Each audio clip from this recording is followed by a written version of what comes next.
Jak to możliwe, że samochód, który miał być zwykłym narzędziem do pracy, stał się jedną z największych legend motoryzacji? W epoce kryzysu paliwowego, rosnących kosztów i brutalnej konkurencji, Mercedes W123 miał być tylko rozsądnym następcą cenionych poprzedników. Ani najtańszym, ani najszybszym, ani najbardziej efektownym. A jednak stał się autem, które przejechało więcej kilometrów niż niejeden kierowca jest w stanie sobie wyobrazić. Samochodem, którego nie dało się zajechać. Maszyną, która wbrew logice przeżyła całą epokę. Dlaczego więc zwykły sedan z lat 70. stał się ikoną zaufania, niezniszczalności i ludzkich historii? I co tak naprawdę zdecydowało, że to właśnie W123, a nie dziesiątki innych modeli, trafił do serc milionów ludzi na całym świecie? To jest opowieść o paradoksie, o samochodzie, który miał być praktyczny, a został nieśmiertelny. Opowieść o najuczciwszym samochodzie świata. Schyłek lat 60. i początek 70. nie były łaskawe dla motoryzacji. Kryzys paliwowy, rosnące ceny ropy, załamanie kursów walut i coraz ostrzejsze normy bezpieczeństwa tworzyły nowy klimat. A Mercedes? Mercedes musiał odpowiedzieć na presję. Klienci chcieli oszczędności, rządy wymagały bezpieczeństwa, konkurencja rosła w siłę. W114 i 115, piękne, ale już starzejące się, nie mogły dłużej dźwigać ciężaru legendy. Potrzebny był następca, który wytrzyma realia zmieniającego się świata.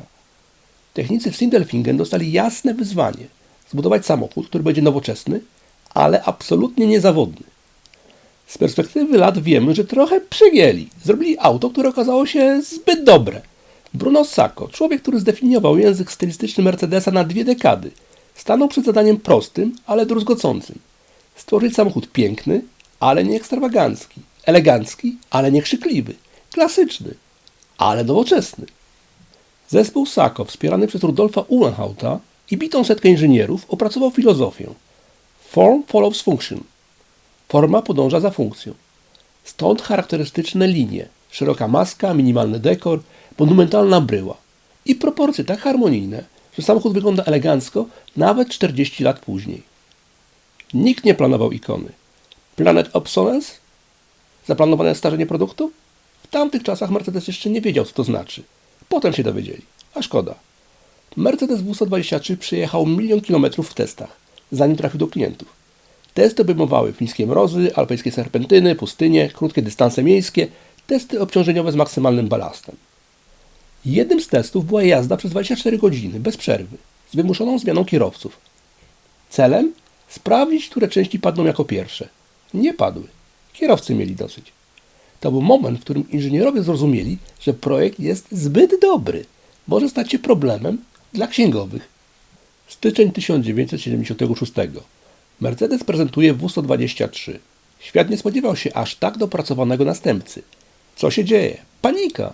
Ale paradoksalnie nie wśród konkurencji, wśród dealerów Mercedesa. Skala zamówień była tak absurdalna, że niektóre salony w Niemczech wprowadziły listy kolejkowe z zapisem na 2 lata naprzód. Pojawił się nawet czarny rynek kolejek. Ludzie sprzedawali swoje miejsca za równowartość miesięcznej pensji. To nie był samochód luksusowy, to był samochód poszukiwany. W123 miał jedną wadę. Nie chciał się psuć. Silniki diesla, zwłaszcza OM615, OM616 i OM617 miały reputację nie do zajechania. Wystarczyła wymiana oleju i paliwo dowolnej jakości.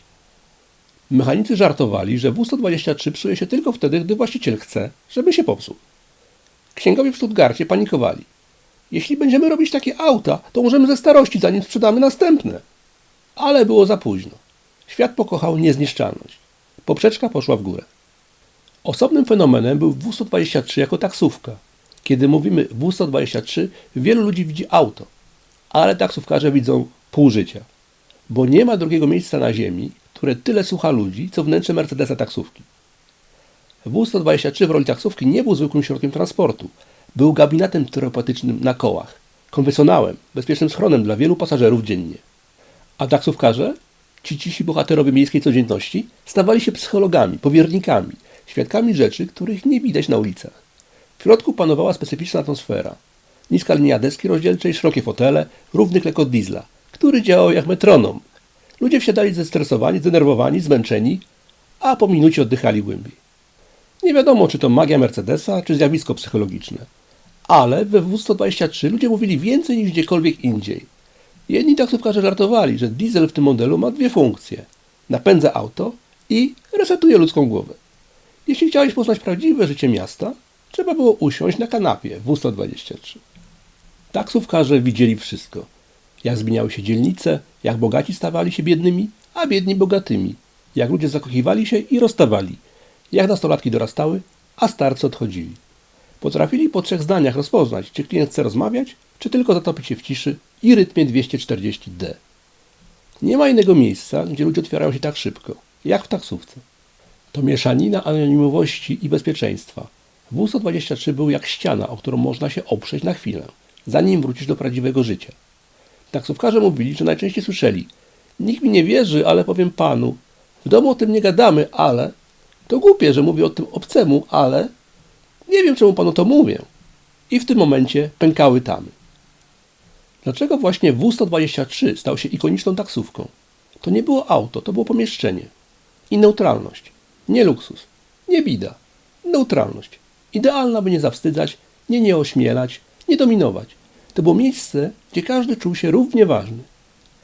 Każdy taksówkarz, który przyjechał w W123 kilkaset tysięcy kilometrów, stał się trochę filozofem, trochę psychologiem, trochę spowiednikiem, trochę kronikarzem.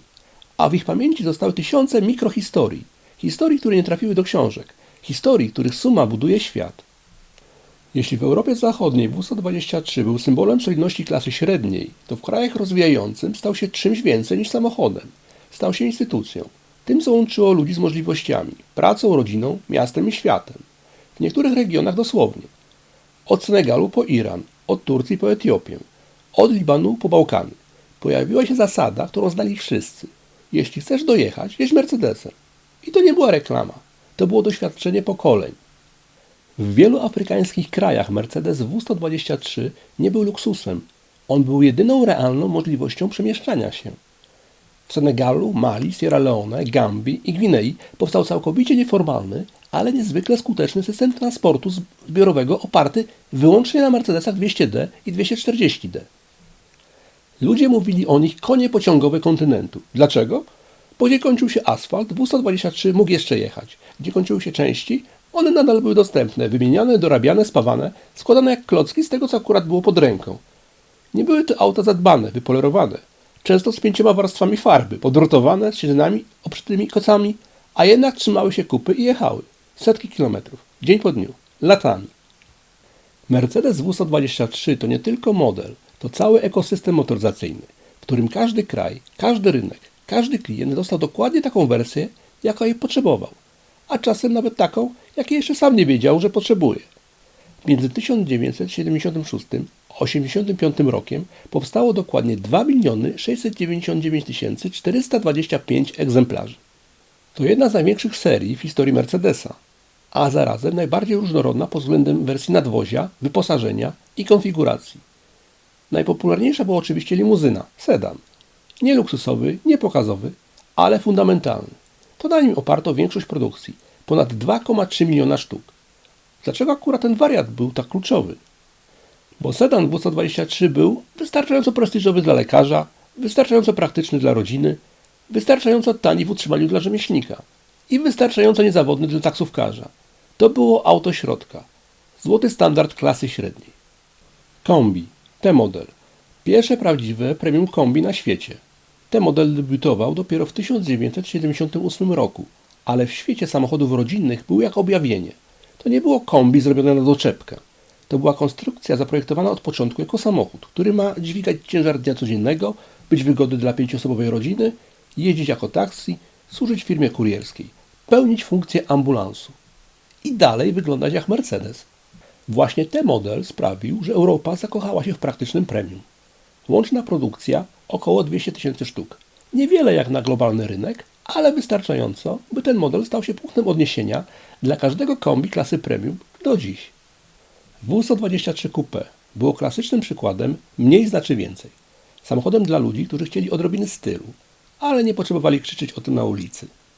Wersje 230C, 280C i 280CE miały wydłużone drzwi, piękne proporcje i jedną z najładniejszych linii bocznych tamtej dekady. Produkowanych było stosunkowo mało, przez to dziś osiągają wysokie ceny. Łącznie powstało 99 884 sztuki. To mniej niż 1 na 25 wszystkich W123. Dla kolekcjonerów idealny układ. Mercedes oferował także warianty z dłuższym o 630 mm rozstawem osi. Te nietypowe W123 były hotelowymi shuttlebusami, autami pogrzebowymi, mikrolimuzynami, taksówkami dla 7 pasażerów i pojazdami szczególnych zastosowań. Powstało ich dokładnie 13 700. Dla zwykłego kierowcy były egzotyczne, dla firm, szpitali i instytucji niezastąpione. Mercedes nie projektował W123 jako platformy do zabudów specjalnych, ale jego konstrukcja była na tyle przewidywalna i sztywna, że firmy karoseryjne pokochały go natychmiast. Powstały setki, jeśli nie tysiące wersji, karetki, radiowozy, małe furgonetki, karawany, pojazdy policyjne, samochody straży pożarnej, pojazdy wojsk NATO. W123 był wszędzie tam, gdzie potrzebna była niezawodność. W123 nie był trwały przez przypadek. On był trwały, bo został zbudowany według filozofii, którą dziś trudno nawet powtórzyć. Mercedes w tamtym okresie używał pojęcia, które nie istnieje w obecnej motoryzacji. Überdimensioning, czy jakoś tak, czyli przewymiarowanie. Nie zapas bezpieczeństwa, nie solidność, przewymiarowanie, czyli tworzenie części mocniejszych niż to konieczne, znacznie bardziej wytrzymałych niż wymaga projekt. Co to oznaczało w praktyce? W123 miał jeden z najbardziej masywnych szkieletów w swojej klasie. Mówimy tu o elementach progów grubszych o 15-20% niż u konkurencji, punktach mocowania zawieszenia wykonanych z wyjątkowo twardych stopów, strefach podłużnic zaprojektowanych do wielokrotnego odkształcenia się bez pękania. Stąd samochód, mimo że ważył około 1350-1500 kg, zachowywał się jak monolit. Zawieszenie zaprojektowane na warunki, o których europejski kierowca nie miał pojęcia. To jest absolutna perła inżynierii lat 70. W123 ma dwa elementy, które są klasycznym przykładem przewymiarowania. Tylna oś półzawieszona typu Diagonal Swing Axle, ekstremalnie wytrzymałe wahacze, ogromne tuleje gumowe, grube drążki stabilizujące, elementy mechaniczne odporne na przeciążenia. Niemieccy kierowcy testowi żartowali, że zawieszenie zostało stworzone na drogi księżycowe, czyli warunki skrajnie trudne, dużo gorsze niż europejskie. Przednia oś o konstrukcji Double Wishbone Light Truck Spec brzmi niewinnie, ale w praktyce Mercedes wykorzystał elementy znane z lekkich samochodów dostawczych, bardziej wytrzymałe, z większym marginesem tolerancji. To dlatego W123 znosił jazdę z przeładowaniem, brak amortyzatorów, dosłownie, fatalne drogi, setki tysięcy kilometrów bez ingerencji. Silniki diesla zaprojektowane z myślą o paliwie, jakiekolwiek masz. Legendarny OM617, 5-cylindrowy diesel, jest jednym z najbardziej przewymiarowanych silników w historii. Dlaczego? Grubość ścianek cylindra przekraczała normy o około 40%. Wał korbowy był jak z ciężarówki. Korbowody miały nadmiar wytrzymałości, projektowane na trwałość ciężarówek lokalnych. Pompa wtryskowa Bosch MW była odporna na paliwo zawierające wodę, pył i domieszki. Układ chłodzenia miał 2 razy większy margines wydajności niż konkurencja. Silniki te były projektowane tak, by działały na ropie słabej jakości, oleju opałowym, mieszankach roślinnych, paliwie produkowanym lokalnie, często poza normami. To dlatego do dziś działają tam, gdzie inne samochody nie mają prawa istnieć. Mechaniczne układy wspomagania, zero elektroniki, zero awaryjności. W123 ma elementy, które dziś są niewyobrażalne. Pompa wspomagania kierownicy o żywotności 500 tysięcy km. Kompresor klimatyzacji Sanden, który działa nawet po zatarciu, bo konstrukcja pozwala na chwilowe przegrzanie. Alternatory i rozruszniki, które przy normalnej eksploatacji robiły ponad 300 tysięcy km. Zero mikrochipów, zero modułów, zero oprogramowania. Mechanika w czystej postaci. Lakierowanie i zabezpieczenie antykorozyjne ponad standard epoki. Mercedes używał fosforowania zanurzeniowego, cynkowania kluczowych elementów, woskowania wnętrza profili zamkniętych metodą ciśnieniową, podkładów epoksydowych, lakierów dwuwarstwowych w standardzie wyższym niż wymagano. Dlaczego? Bo W123 miał służyć taksówkarzom, rodzinom, biznesom. Miał być samochodem do życia, nie do wyglądania. I miał wytrzymać klimat niemiecki, turecki, śródziemnomorski, afrykański, skandynawski, właściwie jakikolwiek. To nie był globalny model. To był model, przeżyjesz wszystko, co napotkasz. Manualne skrzynie 4-5-biegowe były tak mocne, że można było do nich podpiąć silnik o 2 razy większym momencie. I nadal działały. Stąd w Afryce czy na Bliskim Wschodzie często montowano silniki z busów lub ciężarówek do W123. I działało. Automatyczne skrzynie były równie wytrzymałe. Projektowano je tak, by nie wymagały serwisu przez 300-400 tysięcy kilometrów. To był samochód zbudowany tak, jakby świat się miał jutro skończyć. Zbudowany na zapas. Nawet bardzo na zapas. W123 sprzedawał się na ponad 100 rynkach, ale Mercedes nigdy nie eksportował go tak po prostu. Każdy region dostawał dopasowane wersje. USA 300D Turbo jako hit sprzedaży, wzmocnione zderzaki, inna geometria świateł, regulacja emisji spalin. Bliski Wschód, mocniejsze chłodnice, inna mieszanka benzyny, wzmocnione alternatory. Afryka, uproszczone konfiguracje, minimalna elektronika, wielokrotnie wzmacniane sprężyny. Skandynawia, pakiety zimowe, podgrzewacze silnika, odporność na ekstremalne mrozy. W123 to samochód, który potrafi być lokalny w każdym kraju, bo każda jego wersja była nieco inna. Dlaczego produkcja trwała aż 9 lat? Bo popyt był tak gigantyczny, że nawet po wprowadzeniu W124 w 1984 roku W123 produkowano dalej przez cały rok 1985. Mercedes nie mógł go po prostu tak wyłączyć. Zapotrzebowanie było wciąż większe niż możliwości fabryk. W124 był nowoczesny, ale świat wcale nie był gotowy rozstać się z W123. Kiedy ostatni egzemplarz W123 zjechał z linii montażowej, w zakładach Mercedesa panował pewien rodzaj milczącej zadumy. Nie były to owacje, nie było fanfar, było poczucie, że właśnie skończyła się epoka, której nikt nie potrafił nazwać, ale wszyscy czuli jej wagę. Bo prawda była prosta. Nikt już nigdy nie zbuduje samochodu tak trwałego. Nie dlatego, że nie potrafi, ale dlatego, że świat przestał tego chcieć. Lata 70., epoka narodzin W123 to czas, kiedy inżynier główny miał więcej do powiedzenia niż księgowy. Ale w latach 80. nastąpiło coś, co zmieniło cały przemysł. Globalizacja produkcji, rosnąca konkurencja, presja na niższe koszty, standaryzacja procesów, elektronizacja pojazdów, zmiana filozofii biznesowej. W dużych korporacjach zaczęło dominować pojęcie, którego inżynierowie Mercedesa nie rozumieli, dopóki nie dotknęło ich osobiście. Optymalizacja cyklu życia produkcji. W prostych słowach, aut nie opłacało się robić na zawsze. Mają być używane trochę, a potem wymieniane. Miały przestać być uczciwe. W123 był tak trwały, że ludzie przestali wracać do salonów. Po co kupować nowy samochód, skoro stary działa jak zegarek? Po co zmieniać, skoro diesel robi 600 000 km bez remontu? Po co płacić za nowy model, skoro poprzedni wygląda jak solidna forteca na kołach? W archiwach Mercedesa są raporty z końcówki lat 70., w których menadżerowie piszą wprost: sprzedajemy zbyt dobre produkty, musimy przestać tworzyć samochody przewymiarowane technicznie. To jest paradoks W123. Auto tak dobre, że stało się problemem dla własnego producenta. W124, następca W123, to wciąż genialny samochód, ale powstał już w zupełnie innych realiach. Większy nacisk na aerodynamikę, nowe technologie produkcyjne, cień elektroniki, pierwsze kroki w stronę optymalizacji kosztów. To nie była rewolucja, to była zmiana filozofii. W124 wciąż mógł służyć latami, ale nie miał być nieśmiertelny.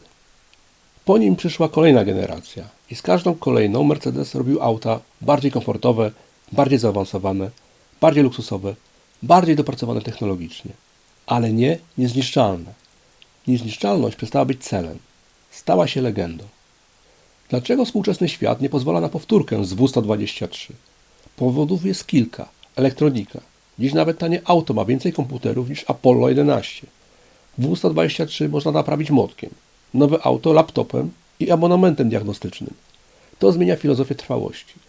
Ekologia i normy emisji. W123 mógł jechać na wszystkim. Dzisiejsze silniki są precyzyjne jak instrumenty medyczne, ale wrażliwe. Koszty produkcji. Nikt nie zapłaci dzisiaj realnej ceny za samochód zbudowany jak W123, bo kosztowałby tyle co klasa S. Cykl wymiany. Producenci dostosowują auta do tego, że ludzie wymieniają je co 5-7 lat. W123 zakładano na 20-30. To dwa różne światy. To, co zostało po W123, to nie tylko samochody. To sposób myślenia. Sposób, który mówił, że jakość ma pierwszeństwo przed zyskiem. Trwałość jest formą uczciwości, a klienta zdobywa się nie reklamą, tylko produktem. Mercedes był wtedy marką, która nie bała się dać za dużo. Za dużo trwałości, za dużo jakości, za dużo bezpieczeństwa. I to właśnie dlatego W123 przeżył swoich twórców, bo powstał w czasach, w których inżynierowie jeszcze pracowali dla użytkownika, nie dla Excela. W123 jest ostatnim przedstawicielem filozofii, która dziś już nie istnieje.